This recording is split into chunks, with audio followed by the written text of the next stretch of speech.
कबीर साहेब की लहर तारा धाम की काशी कबीरश्वरा धाम की मगहर धाम की दामाखेड़ा धाम की धनी धरमदास साहेब की अपने अपने माता पिता की अपने अपने गुरु साहेब की साहेब बंदगी साहेब।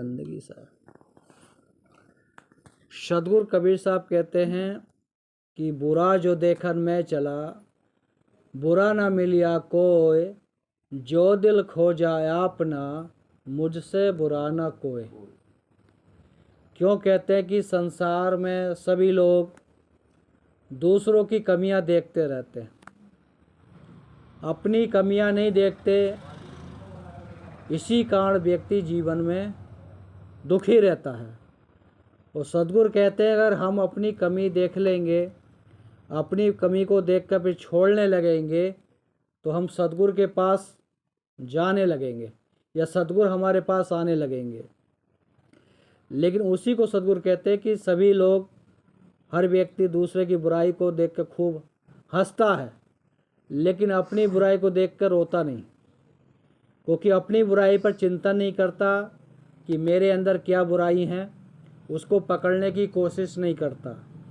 इसलिए जो उसे भक्ति की शक्ति मिलना चाहिए वो नहीं मिल पाती।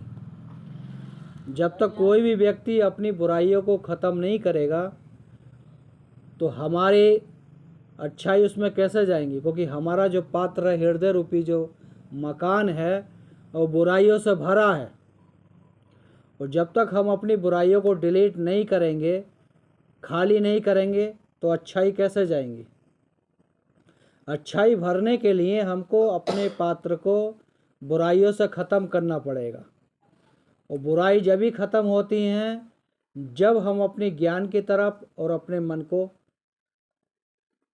पकड़ते हैं कि हमारे अंदर क्या बुराइयां हैं, और उसको छोड़ने की कोशिश करेंगे तो छूट भी जाएंगी। जिसको सदगुरु कहते हैं कि दर्पण में मुख देखिए कभी ना हो चितभंग, गुरु के वचन संत की सेवा चढ़े सवाया रंग। सदगुरु कहते हैं अगर हम व्यवहार की दृष्टि में दर्पण देखेंगे, मतलब शीशा, उसमें अपने चेहरे के दाग धब्बे देख सकते हैं। तो सदगुरु कौन से दर्पण की बात करते हैं? ज्ञान की, ध्यान की, सुमरन की, सेवा का, भक्ति का, दया का, क्षमा का, संतोष का, धीर का, विचार का, गुण का।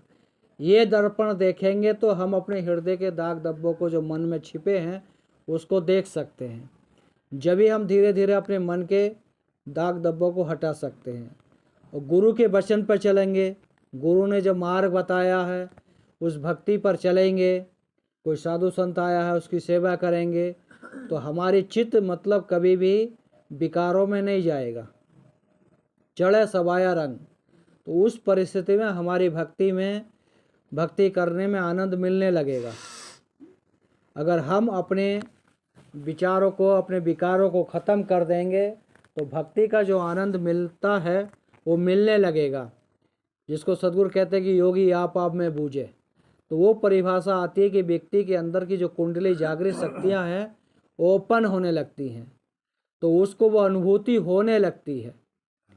तो ऐसे अगर हम भी, कोई भी व्यक्ति उस कबीर साहब के ज्ञान पर, उनके मार्ग पर चलेगा तो उसकी भी कुंडली जागृत हो जाएंगी। लेकिन होएंगी जब हम अपने मन को शुद्ध करेंगे। कोई भी बर्तन पड़ा है, गंदा काई लगी है उसमें, अगर उसको रोज़ साफ करेंगे धीरे धीरे तो बर्तन साफ हो जाएगा। ऐसे ही अगर हम भी अपने मन को रोज़ विवेक रूपी झाड़ू से, ज्ञान रूपी झाड़ू से, दया रूपी झाड़ू से, प्रेम रूपी झाड़ू से, करुणा रूपी झाड़ू से, सुमरन रूपी झाड़ू से सफा करेंगे तो हमारे मेल धीरे धीरे हृदय में जो छिपे हैं बुराइयों के, काम के, क्रोध के, लोभ के, मोह के, निंदा के, चुगली के, बेईमानी के, ये धीरे धीरे सब हट जाएंगे। अगर हम ज्ञान की झाड़ू अपने अंदर लगाने लगेंगे, भक्ति की झाड़ू लगाने लगेंगे, सेवा की झाड़ू लगाने लगेंगे, तो हमारे अहंकार का विनाश हो जाएगा और भक्ति का उदय होएगा। इसलिए अपने अंदर हम ज्ञान का साबुन लेंगे, भक्ति रूपी पानी लेंगे, जब भी तो अपने मन को धो सकते हैं। शरीर को धोने के लिए तो साबुन चाहिए, पानी चाहिए। जो रोज ही हम स्नान करते हैं, कपड़े भी धोते हैं, लेकिन सद्गुरु कहते हैं अगर हम ज्ञान का साबुन और भक्ति रूपी पानी लेंगे, जब भी हमारा मन निर्मल हो सकता है। और हम ज्ञान का साबुन नहीं लेंगे, भक्ति रूपी पानी नहीं लेंगे, उससे मन को नहीं धोएंगे, तो हमारा मन निर्मल नहीं हो सकता।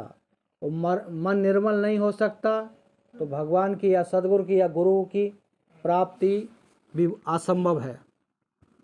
उसी को सद्गुरु कहते हैं, ये मन निर्मल भया जैसे गंगा नीर, पाछे पाछे हरि फिरे कहत कबीर कबीर। किसी ने सद्गुरु कबीर साहब से पूछा होगा कि भगवान कैसे मिलेगा या भगवान मिलने का रास्ता क्या है, तो सद्गुरु कबीर साहब इसी वाणी के माध्यम से उसको बताते हैं, आप अपने मन को निर्मल कर लो, विकारों को ख़त्म कर दो। जैसे गंगा नीर, गंगा के जल में पशु भी नहाते हैं, कीड़े मकोड़े भी रहते हैं, बड़े बड़े शहरों के उसमें गंदे पानी भी आ रहे हैं, फिर भी हम लोग उस पानी को अच्छा मानते हैं और अपने घर लाते हैं, पूजा पाठ में भी काम लेते हैं। तो सद्गुरु कहते हैं अगर ऐसे ही अगर हम अपने मन में निर्मल कर लेंगे, शांत कर लेंगे, कोई हमारा बुला भरा कहे या कोई हमारी निंदा चुगली करे, बेईमानी करे, अगर हम उसकी बातों पर ना ध्यान देकर अपने मन की शांति को बना के रखेंगे कि भाई मैंने इसके पिछले जन्म में कोई इसका धन लिया हुआ, इसलिए आज इसने मेरा ले लिया, ऐसे अपने मन को समझा लेंगे। और कभी चुगली कर रहा तो इसको करने दो, हमसे इससे कोई लेना देना नहीं। जब अपने मन की संतुलन बना लेंगे, विकारों से मुक्त हो जाएंगे। जिस भगवान को, जिस सद्गुरु को हम संसार में ढूंढते हैं, वो ढूंढता ढूंढता हमारे घर तक पहुंच जाएगा। लेकिन उसको पहुंचाने के लिए हमको अपने मन को ही पहले साफ करना होगा। जब तक मन साफ नहीं होगा, सद्गुरु हमारे पास नहीं आ सकता। हम सत्य का सहारा लेंगे, जब ही सद्गुरु हमारे पास आएगा। सत्य का सहारा नहीं लेंगे, असत का सहारा लेंगे, तो सद्गुरु हमसे दूर चला जाएगा। क्योंकि सद्गुरु की जो प्राप्ति होगी सत्य में ही होगी। सत्य का रास्ते पे चलेंगे, सत्यवाणी बोलेंगे, सत्कर्म करेंगे, जब ही सद्गुरु की प्राप्ति होगी, जब ही सतलोक की प्राप्ति होगी। सत्य के द्वारा ही सतलोक की प्राप्ति होगी और सत्य के द्वारा ही सद्गुरु की प्राप्ति होगी। गुरु जो है, गुरु ने अपना मार्ग बताया है, ज्ञान का, भक्ति का, सुमरन का, ध्यान का, पाठ का, उसको हम करेंगे तो हम सत्य के मार्ग पर पहुँचेंगे और सद्गुरु का हमको ज्ञान भी होगा और उसका आनंद भी मिलेगा।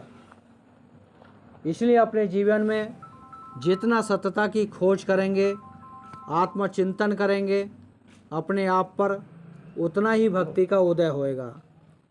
उसी को सद्गुरु कबीर साहब कहते हैं कि सब घट मेरे साइयाँ, सूनी सहज न कोय, बलिहारी वाह घट की जहाँ प्रगट होए। सद्गुरु कबीर साहब सभी जीव आत्मा के अंदर उस परमात्मा को बताते हैं, सद्गुरु को बताते हैं, लेकिन बलिहारी उसकी बताते हैं जिसने अपने हृदय में उसको प्रकट किया है। वो प्रकट उसके हृदय में होता है जिसके हृदय में दया है, क्षमा है, संतोष है, भक्ति है, ध्यान है, सुमरन है। ये चीज़ उसके हृदय में है तो उसके हृदय में परमात्मा या सद्गुरु या गुरु रूप प्रकट हो जाएगा। अगर उसके हृदय में ये चीज़ नहीं है, विकार भरे हैं, तो वह अहंकार का जन्म होगा और अहंकार का जन्म होने के बाद बहुत सारे उसके विकार उसके पीछे पीछे आ जाते हैं। इसलिए अपने अहंकार को ख़त्म करने के लिए झुकना, क्योंकि जो डाली झुकता है, जिस पेड़ पर फल लगते हैं वही डाली झुकता है, क्योंकि उस पर वजन आ जाता है। ऐसे अगर हमारे अंदर ज्ञान का भजन आएगा, सेवा का भजन आएगा, भक्ति का भजन आएगा, तो हमारे मन तो अपने आप ही हर किसी के आगे झुकने लगेगा, सम्मान करने लगेगा। जब हमारे अंदर ज्ञान के, भक्ति के, सेवा के फल लगेंगे तो हम हर किसी का सम्मान करने लगेंगे, माता पिता की भी सेवा कर लेंगे, बड़े भाई की भी कर लेंगे, एक दूसरे से प्रेम भाव से भी रहेंगे। लेकिन जब ज्ञान के फल, भक्ति के फल हमारे अंदर लगेंगे, जब ही हमारे अंदर ललीचापन आएगा, जब ही हम किसी के आगे झुक सकते हैं। और हमारे अंदर ज्ञान के फल ना लगकर अहंकार के फल लग गए, क्रोध के लग गए, लोभ के लग गए, चुगली बेईमानी के लग गए, झूठ के लग गए, तो हम किसी के आगे झुकना पसंद नहीं करेंगे। तो इसलिए अपने जीवन में सत्यता को जानेंगे, सत्यता को मानेंगे, जब ही हमारा जीवन आत्मा से परमात्मा की खोज करेगा। क्योंकि हमें सद्गुरु की मजदूरी